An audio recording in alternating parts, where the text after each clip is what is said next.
Ma sœur a couché avec mon mari lors de sa baby shower. Je lui ai offert un cadeau qui a laissé tout le monde sans voix. Le silence dans la pièce était assourdissant. Après le départ d'Aurora, 37 invités étaient figés, comme des mannequins dans un tableau tordu. Leurs yeux se déplaçaient entre le visage marqué de larmes de Charlotte, le teint livide de Sébastien, et l'enveloppe blanche innocente posée sur la table près de la porte, telle une bombe à retardement. Qu'y a-t-il dans l'enveloppe ? La voix de maman perça le silence, à peine un murmure.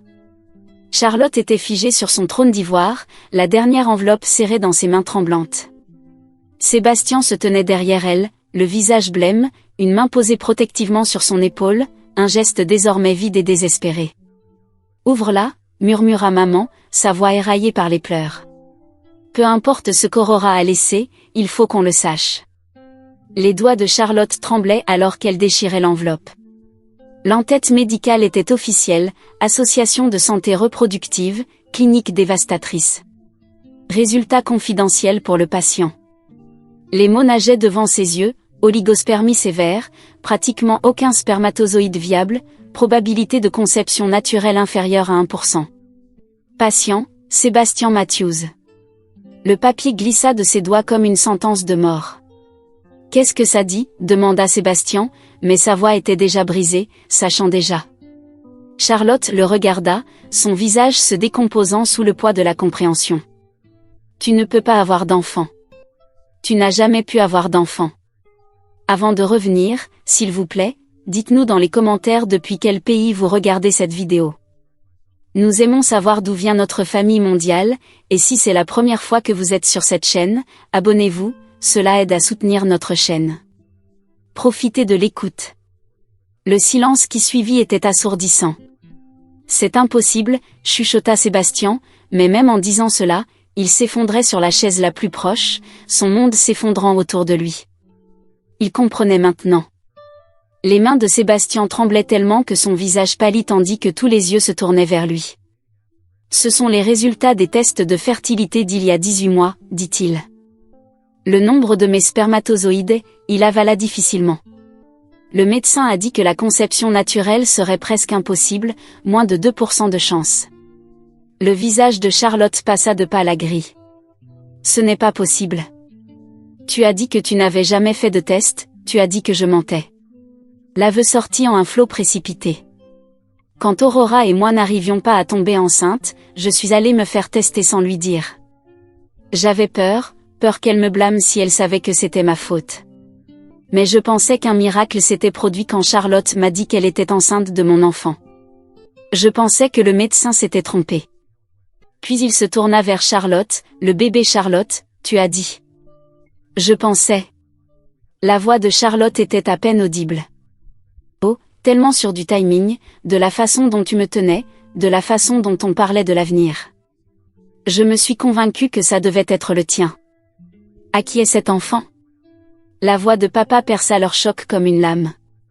Charlotte pressa ses mains sur son ventre, protectrice et désespérée. Henri, le nom tomba des lèvres de Charlotte comme une pierre dans l'eau calme. « Oh mon Dieu, oh mon Dieu, oh mon Dieu, oh mon Dieu » s'exclama-t-elle.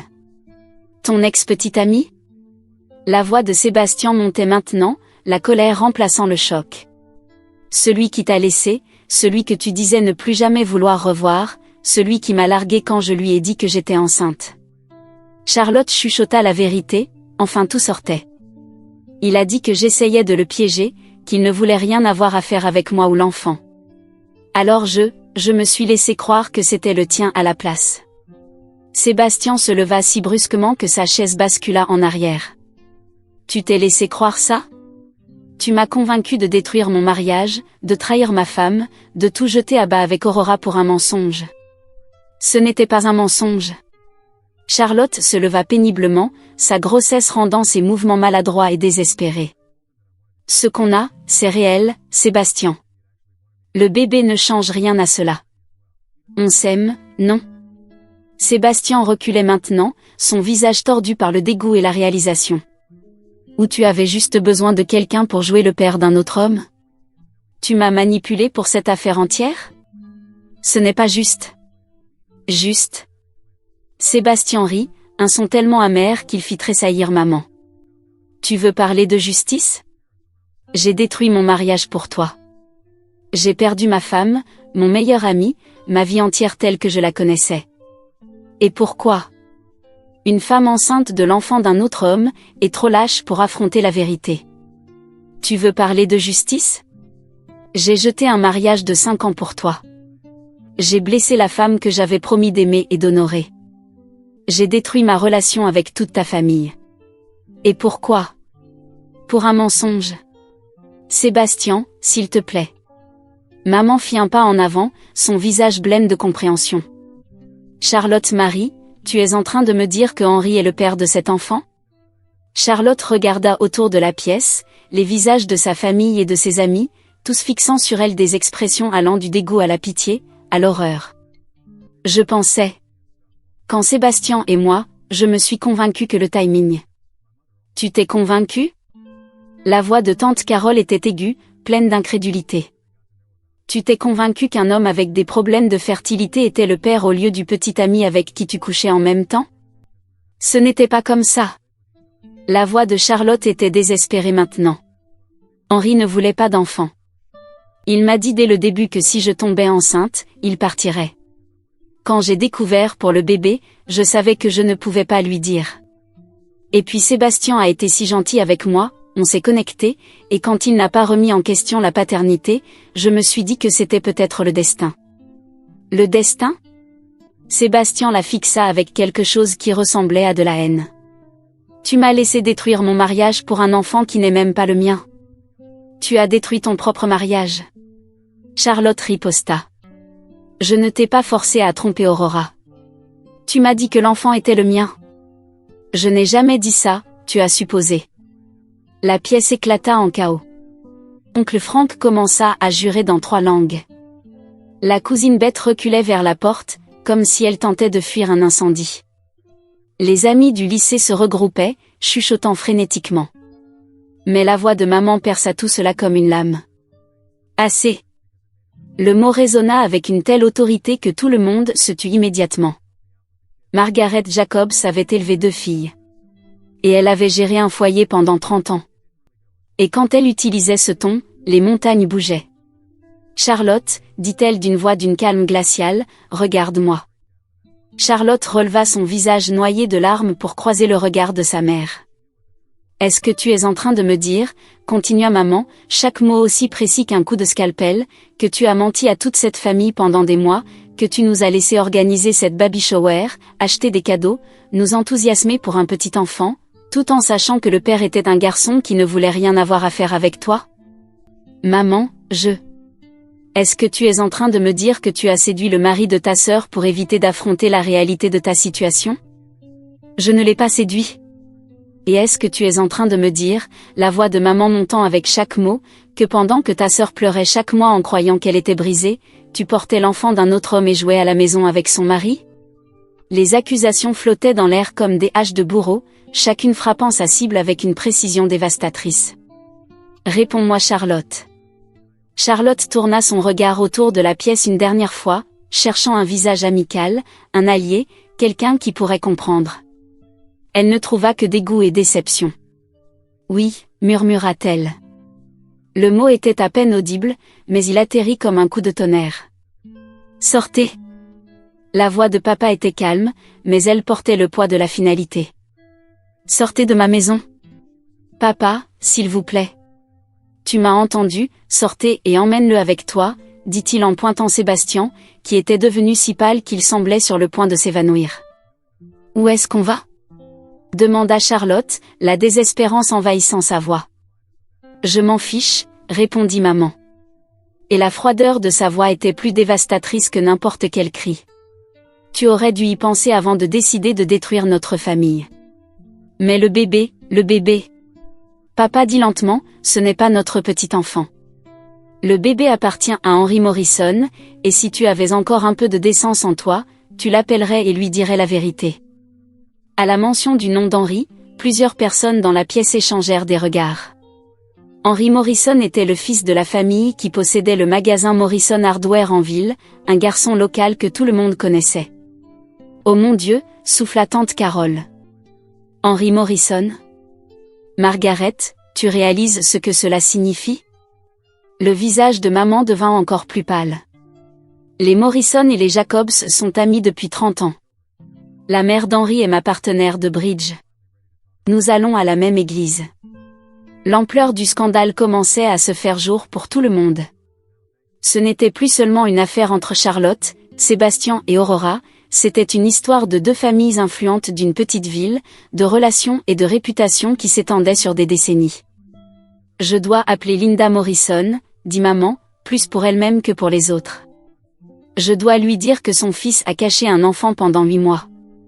S'il vous plaît, ne, supplia Charlotte, s'il vous plaît, donnez-moi juste un peu de temps pour arranger ça. Arranger ça? Maman se tourna vers elle avec une fureur qui avait monté pendant toute l'heure écoulée. Tu as eu 8 mois pour arranger ça, Charlotte. 8 mois pour dire la vérité, 8 mois pour être honnête avec ta famille, 8 mois pour faire ce qu'il fallait. J'avais peur. Tu étais égoïste. Le calme de maman craqua enfin, des années de déception et de douleur éclatant en un torrent. Tu étais égoïste, manipulatrice et cruelle. Tu as détruit le mariage de ta sœur. Tu as menti à un homme en lui faisant croire qu'il était le père de ton enfant. Tu as rendu toute ta famille complice de ton mensonge.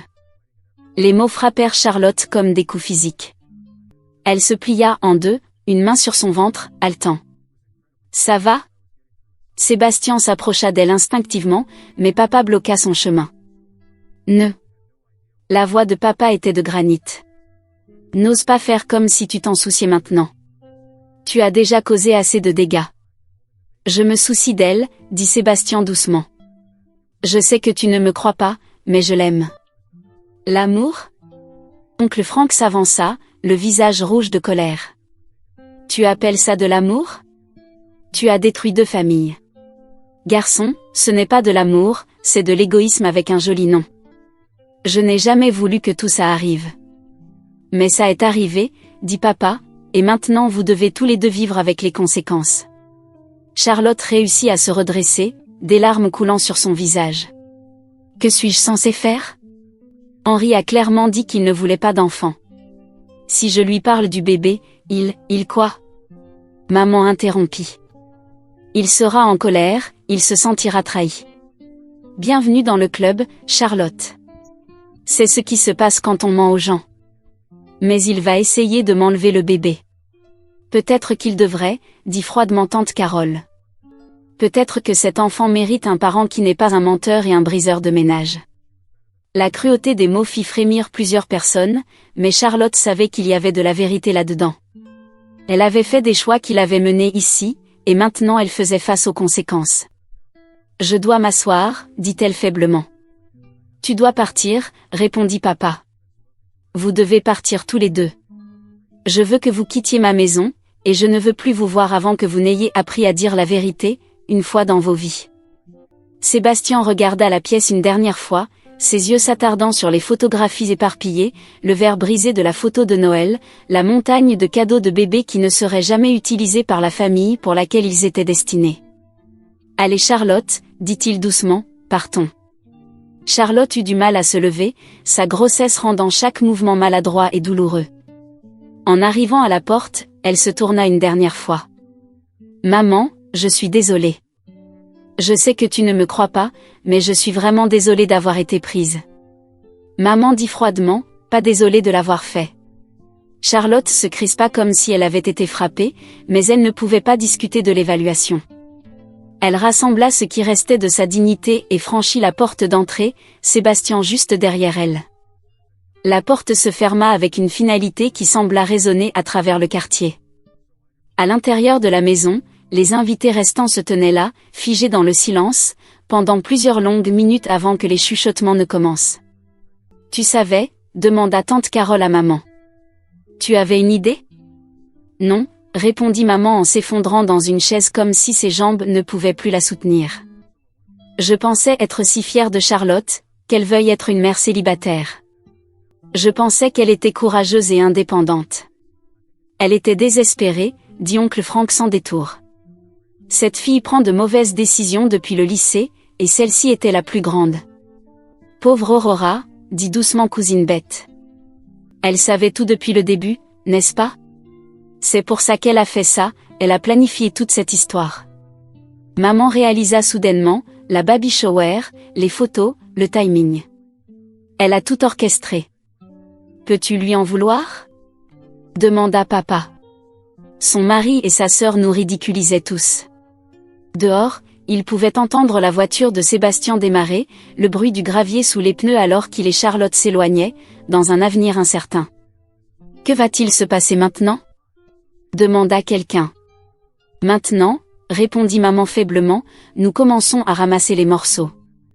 Mais même en le disant, tout le monde dans la pièce savait que certaines choses, une fois brisées, ne pouvaient jamais être complètement réparées. La confiance, les liens familiaux, les réputations construites au fil des décennies, tous les dommages causés par les choix de Charlotte et la faiblesse de Sébastien. 20 minutes plus tard, alors que les derniers invités quittaient enfin la maison, chuchotant entre eux à propos de ce qu'ils avaient été témoins, le téléphone sonna. Maman répondit, les mains tremblantes. « Bonjour, Madame Jacobs, c'est Henry Morrison. » Maman ferma les yeux, se préparant à ce qui allait arriver. « Bonjour Henry. Je viens de recevoir un appel très intéressant de quelqu'un qui s'appelle Aurora. Elle m'a dit que je devais parler à Charlotte d'un sujet urgent concernant mon enfant. » Maman regarda papa, qui ramassait les photographies éparpillées avec l'efficacité morne d'un homme qui élimine des preuves. « Oui Henry, je pense que tu dois le faire. » Et alors qu'elle commençait à expliquer la situation au jeune homme qui allait découvrir qu'il allait être père, ce qu'il savait déjà grâce à Aurora, maman ne pouvait s'empêcher de penser à Aurora, où qu'elle soit maintenant, probablement en route vers une nouvelle vie, avec la satisfaction de savoir que la vérité était enfin en train de sortir. Va-t-elle les revoir un jour en tant que parents? Les choses reviendront-elles un jour à la normale avec eux? Et leur fille, son esprit vagabondait. Elle se sentait coupable d'avoir pris le parti de Charlotte, tout en sachant qu'Aurora était blessée. Aurora avait donné à Charlotte exactement ce qu'elle avait promis, un cadeau qui changerait tout, pas l'humiliation publique lors de la baby shower, qui n'avait été que l'introduction, mais ce moment où tous les mensonges s'effondraient enfin sous le poids de leur propre impossibilité. Parfois, le cadeau le plus cruel était vraiment la vérité, et parfois, la seule façon de sauver une famille était de la brûler et de voir ce qui en sortirait des cendres. 6 heures plus tard, Charlotte était assise sur son canapé, fixant son téléphone, les coordonnées de Henry brillantes sur l'écran. Sébastien était parti il y a 1 heure, après une dispute qui avait brisé ce qui restait de leur relation. Confrontée à la réalité que le bébé n'était pas le sien, ses sentiments pour elle s'étaient évaporés comme la brume du matin. « Je ne peux pas faire ça », avait-il dit, debout dans son salon, les mains dans les poches. « Je pensais qu'on construisait quelque chose de réel, quelque chose qui justifiait ce qu'on a fait à Aurora, mais tout ça était basé sur un mensonge. »« Je ne savais pas », protesta Charlotte. « Je pensais vraiment que tu pensais ce qui était pratique, » répondit-il. « Comme moi. » On a tous les deux choisi de croire ce qui rendait notre trahison moins horrible. Et maintenant, elle était seule, 8 mois de grossesse, avec un appel à passer qui allait tout changer. Elle appuya sur le numéro de Henry. Il répondit dès la première sonnerie. Charlotte. Sa voix était petite, défaitiste. « Je pense qu'on doit parler. »« Oui, dit-il doucement, je pense que nous devons. » Le parc Riverside était désert, à l'exception de eux deux. Henry était assis sur un banc, regardant l'eau, ses cheveux noirs capturant les derniers rayons du coucher du soleil. Il paraissait plus vieux que dans ses souvenirs, plus sérieux, comme s'il avait vieilli de plusieurs années pendant les mois écoulés depuis leur rupture. « Tu es venu, dit-il, sans se retourner. Quoi d'autre aurais-je dû faire ? » Charlotte se laissa tomber sur le banc à côté de lui, son ventre rendant le mouvement maladroit. « Aurora, vous avez parlé depuis des semaines ? » La voix de Henry était plate, sans émotion. « Depuis qu'elle a découvert ton affaire avec Sébastien. Elle t'a contacté. Elle avait des questions sur le calendrier de notre relation, sur quand on s'est séparés, sur pourquoi je suis vraiment partie. » Il se tourna enfin vers elle, et Charlotte vit quelque chose dans ses yeux qui fit tomber son estomac. Elle a été très minutieuse dans son enquête.